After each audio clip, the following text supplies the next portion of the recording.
Oh, it's over here. Streaming.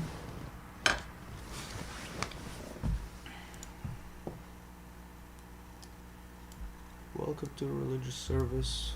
Yep, Sunday religious service. Number 20. 20. Religious Nice. service number 20. Nice and round. Yep.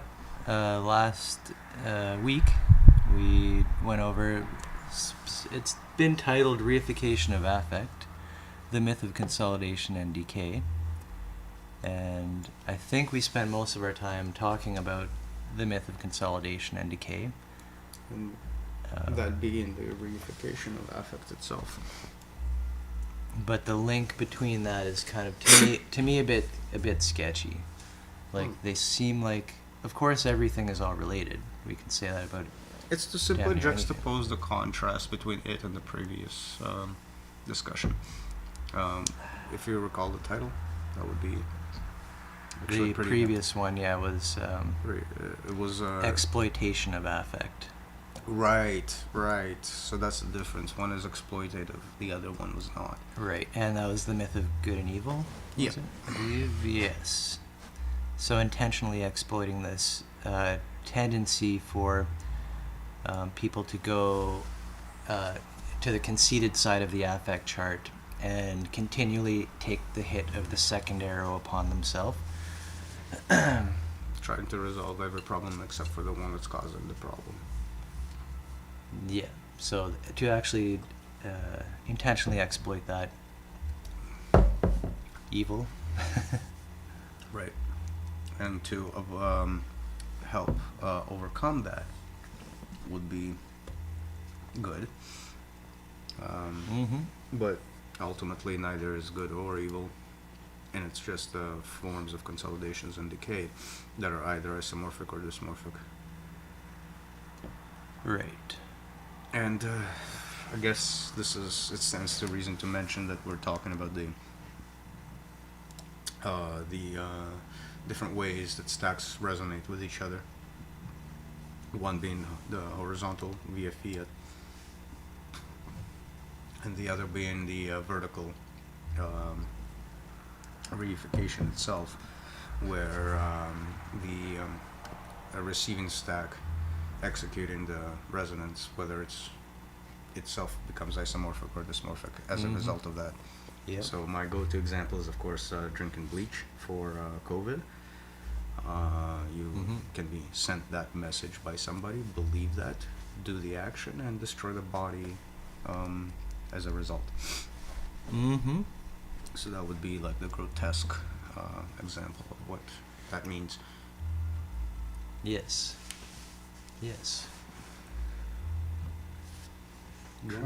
I talk a lot. True story. Oh, regarding the point of this conversation, if you're looking for one, just make sure that you're prepared to be disappointed. Yeah. It is just a conversation. This entire series is us learning, basically, by fleshing out ideas. Yeah, if I feel like we're supposed to give you some sort of package of some sort of abstraction, then I suggest to look for it elsewhere, and potentially end the video here, as it will not provide that, and we're not going to cater to it. Well, it's not like we have a massive fan base or anything like that. Yeah. But of course, we do have a lot of our people, our community, the community that we are members of. Yeah. Which benefit and interact with what we do. Yeah, I'm just saying, if like this is not your cup of tea, listening to two people talk over a couple of beers, munching on some food, having a couple smokes, Yep. then you may as well just turn it off here and go on. Setting the expectations. Yeah, go on about your day without getting too annoyed.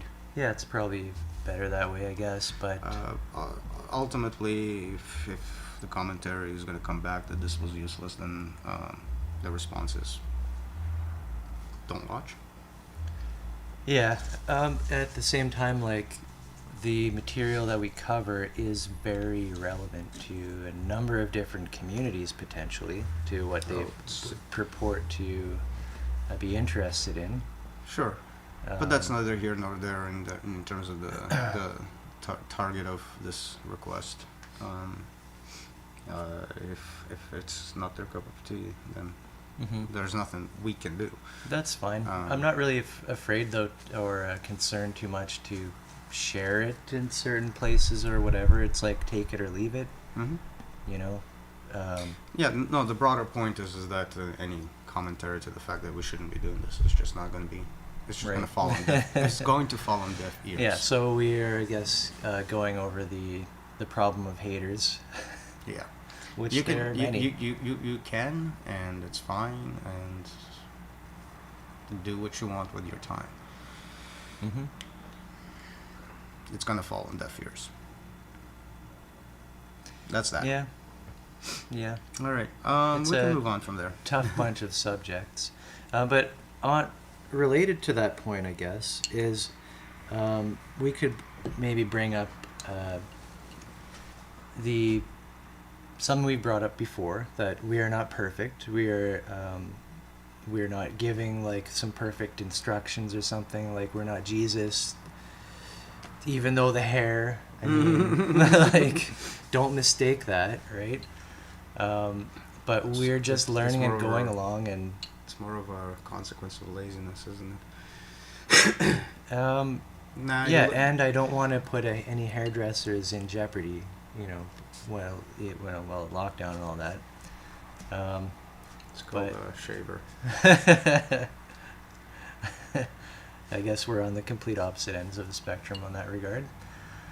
I'm just joking around. I lost my mane. Yep. No longer a thing for me. I'm probably heading there too, ish, maybe. Who knows? I got my clumps thing going. Yeah, I know. But yeah, as far Sucks. as normal pattern, whatever, baldness and all that, Yep. you never know. It happens different for different people. Takes different time, starts at different time. Maybe it doesn't. Again, if this is not your cup of tea, two people talking. Yeah, well, this is our morning session too, and it's meaning very going to be unfocused. I haven't even shared the link. That's how unfocused we are. Yeah, but I'm sure somebody's going to see it. Could, which is fine. Okay. So on that point, that we're not perfect and all that, and even of course the haters, quote unquote, have made comments like, to say such a thing is a charlatan a thing to say. Yeah, well, that's okay. Right? That just speaks to the solipsistic bubble where you can't really differentiate solipsism from any kind of direct experience. So descriptions of both will sound the same. So it's unsurprising. Right. Yeah. So yeah, like of course we genuinely mean that we are not the perfect example. We don't just say that because we're trying to calculate a way of gaining credit. Like, fine, okay, if it's in your head that's what we're doing, like, there's nothing that can be said to alter that, and that's just the way it is. It's just sad. Let's share to the portal mount, and then I can put up the chat too. Do we have title? We do have title, and it shouldn't be dev meeting. Title to be disclosed. Didn't I try one? Maybe it will be. Maybe it won't. I think it's worthy if we play it now. Mm-hmm. The law of mediation. So title might end up being something related to the law of mediation. But for now,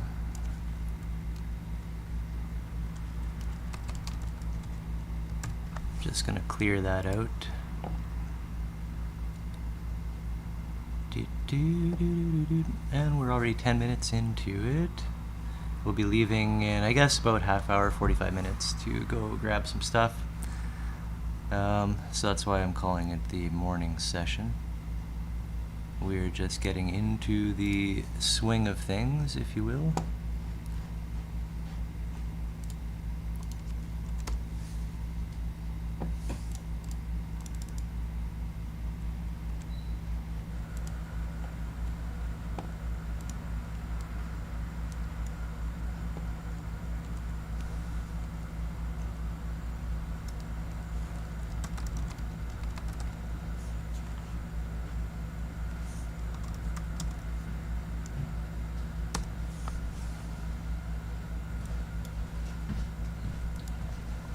I think the word haters is a pretty funny one. Haters.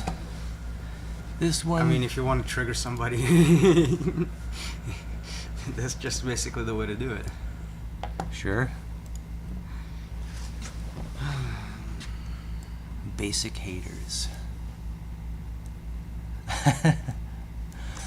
How else could you describe? Yeah. So like I don't know if we're gonna get into. This is just the morning session, right? So we're just kind of recapping, chilling. We may or may not get into that stuff. I want to go a little further with that point. Yeah, sure. No, it's a thing, right? It's there. And that was a. You got to reify something out of it. See, something that I'd been thinking about that maybe we can flesh this out pretty quickly. Was that comment I made. Like I remember when you were talking, and I just had this feeling like I wanted to say something, and what I ended up saying was like, well, ultimately what matters is that I feel good, right? Like the most like selfish kind of cringe statement, but now the question is, can that get you far by watching your affect and paying attention to it and trying to neutralize the feedback that keeps coming at you when you do things like just wanting so desperately to feel good, which actually ends up feeling bad, right? I'm not entirely clear on the context of this. So it came up in discussion last time, and the context of it, we were talking about the difference between Buddhism and Taoism as an example, and the Taoist being something that worked in a previous era, whereas Buddhism is in the era of already you're damaged. So you kind of, you came to me saying, your response to me when I said that was like, well, okay, this worked before, but now that things are so screwed up, we need a medicine for this specific mind virus kind of type thing. Right, where Taoism works on a mind that hasn't been dislodged via representation yet. So it speaks to a mind that can make the intuitive metaphorical connections between it and its context and the synergy of the environment and the organism itself is unspoken, which is great for an already working environment in that state, where you don't need to explicitly point out where things are being mediated, because that mediation is so close to representing that which it is mediating. In that case, I'm talking about like the natural isomorphisms that we find between living in an environment and the environment's being abundant for that life. Take from that is our discussion, I guess we had this morning. So this is pointing out that the Taoism is not invalidated in any sense. It's just not enough in a certain circumstance.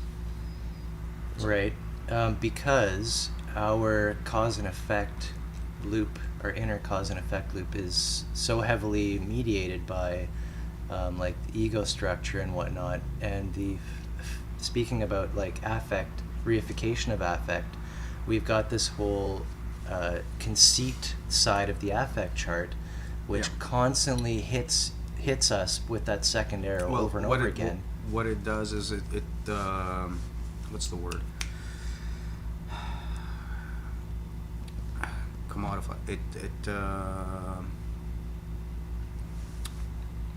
takes over and utilizes it for itself. Hijacking it. Right. What there's a word for it. Like parasite. It's when commodification takes something natural and then siphons the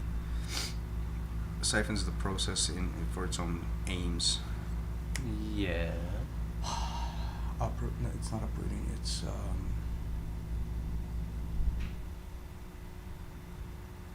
shit. It's on the tip of my tongue. There's a very straightforward word for this.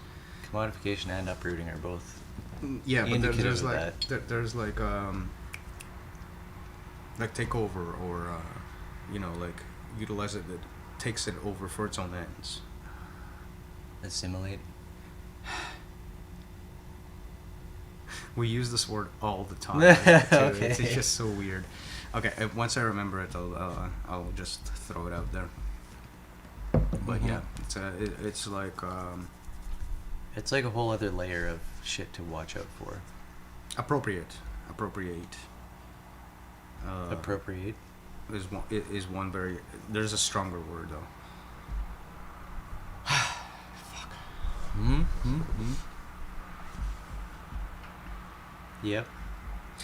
So basically, look, take something and reify it in a completely different context, broken away from its original intent, Right. which is what's happening to all of our mythologies and any narrative element to our perceptive existence. Mm-hmm.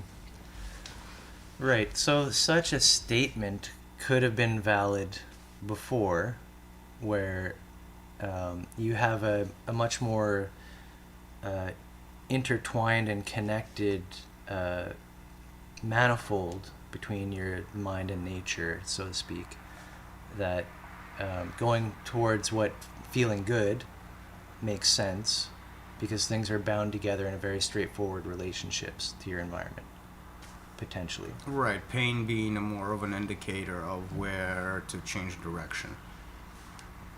So the overlay itself is fundamentally feels good, where with pain informing how to Right. keep that aligned. Yeah. It's such an interesting point because at the time it was just And this kind is of the a- utility of affect itself, to utilize affect. Oh, wait a Right. minute, this affect is painful, therefore there needs to be a correction being made. Oh, this Yeah. affect is non-painful. You can feel things getting destroyed or Yeah, built this up. affect is non-painful, therefore we are doing something correctly, and so on and so forth. Mm-hmm. But from in the context of the reified ego, or whatever we call it, Not reified, from the context of ego itself. context of what? Ego is not a reification of anything. Ego is a consequence. It's a heuristic. There's no Right, okay, thing that but- becomes ego. Yeah, but so I guess that is what it is, but just there's a distinction. I'm sure we've made it earlier, but between, like, let's say prehistoric tribal type person or whatever, Mhm. they do have to navigate as if they are one clump of matter, which they watch out for. Right. Including being part of the environment itself. Yeah. Right. Hence the wordless isomorphism that is allowed to build within the framework, which breaks down when ego is involved, because ego is incapable of interpreting these isomorphisms as to pertaining to anything, because ego is trying to pertain them to other abstractions that it can hold not what holds it. It cannot abstract itself. So Right. So in the, I don't know if the prehistoric term is correct, but ancient tribal mindset, the body is just one such object of an environment. We can look at prehistory as a pre-recording of history, where you don't look at events as being written down yet. So no other media exists outside of the story. Okay, I'm trying to find the word for before the plateaus of commodification. There's always a primordial plateau. It's still commodified, but Right. it's not like. But So within that primordial plateau, okay, let me just point out the difference in a technical sense as to what I mean there. With quote unquote primordial plateau, what you get is the category of a thing and the thing itself are one and the same, and so you don't have categories of things. Each individual unique thing is also its own category, and therefore also unique in that sense. And you can't you can't destroy the individuality. You don't have more than one of a thing. of the whatever it is. Yeah.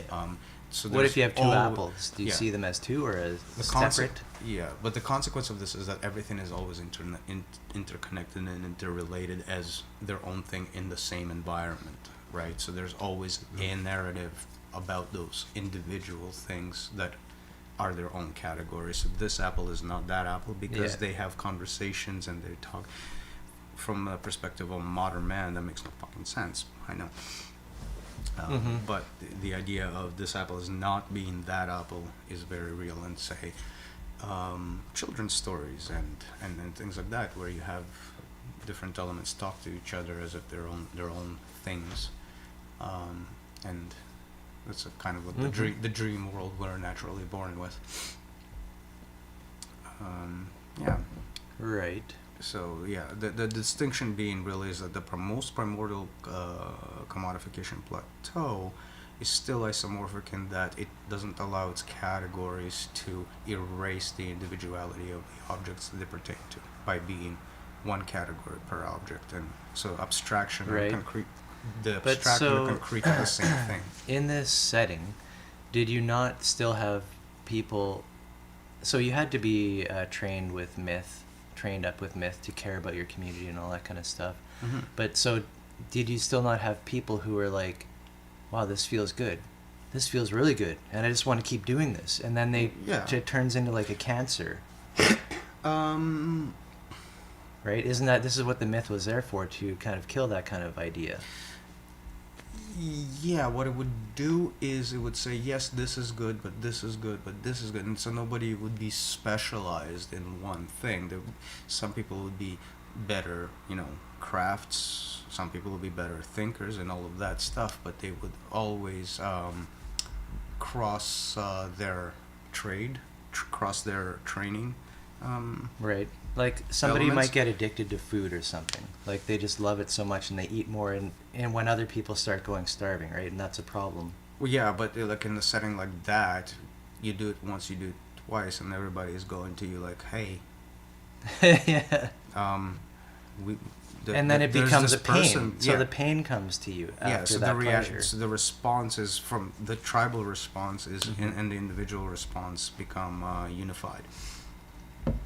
Right. The other thing that you find in the tribe that you don't find past that is the fluidity of identity, right?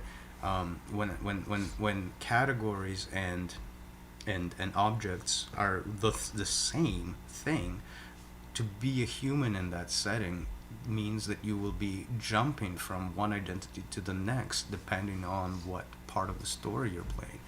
And so your name, your relationship to the whole is fluid. It's not set in stone in any way.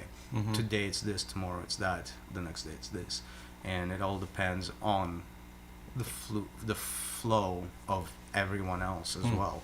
So even looking at yourself, you're not kind of reifying this idea, this ego idea of that I am this self and you're building and I am getting bigger and Not I am in that getting primordial stronger. context, no. Right. And so this is what causes Egos that. rise up. Don't get me wrong. And this is something Darren Allen alluded to as well.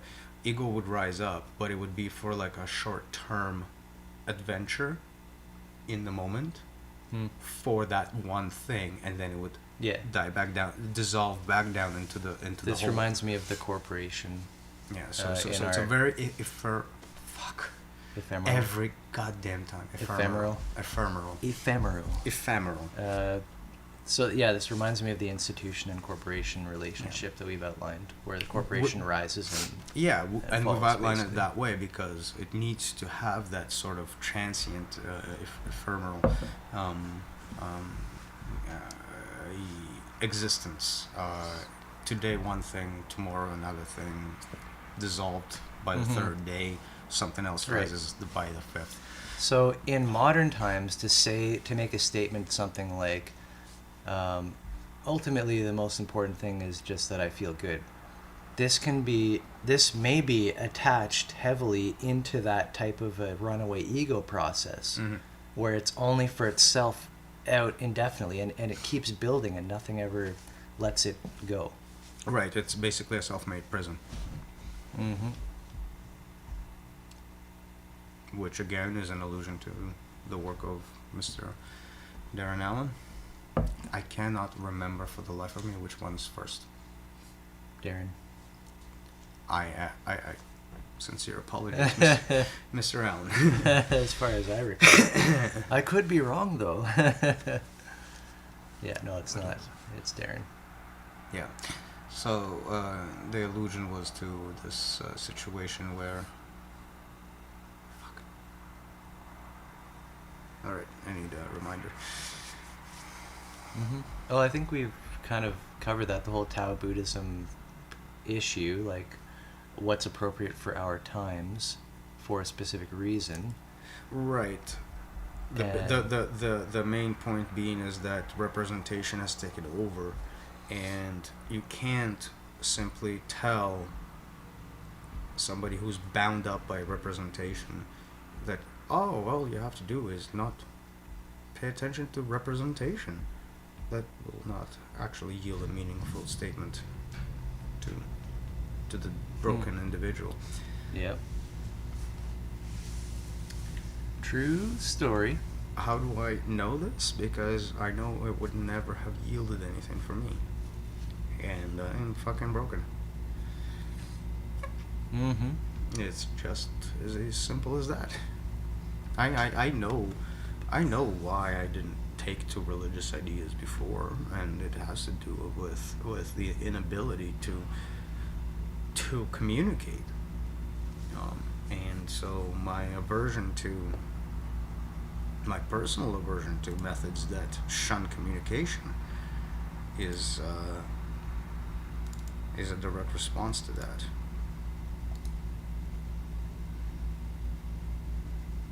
Mm-hmm. I mean, a lot of methods are great for artists and people of faith, but what do you do about the techie? What do you do about a person who's marred in abstraction?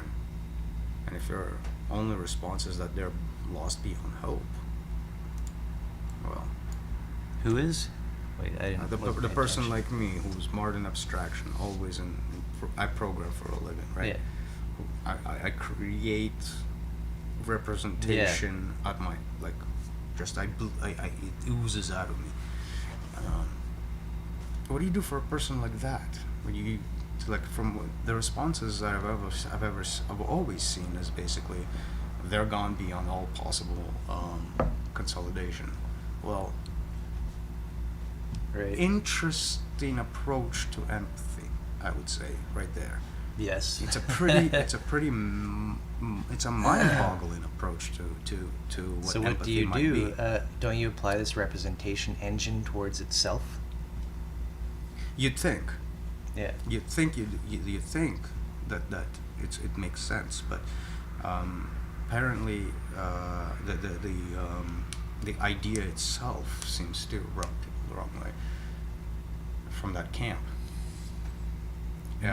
Which only tells me that the nature of representation is fundamentally lost on them, not from the perspective of its effects, but it's from the perspective of its mechanics. And it means that we're throwing out the baby with the bathwater, in that by rejecting all potential mechanics of it, which this is another discussion towards the incompleteness theorem that leads us to the notion that truth and whatnot isn't a matter of just representation or non-representation, but in the mix of the two. And in the mix of the two, what you find is that truth comes out by being stated and by being derived. So that's the context. And how does that help you? And if you're only in one camp, stated, or the other, derived, there's a missing picture. There will always be a missing picture.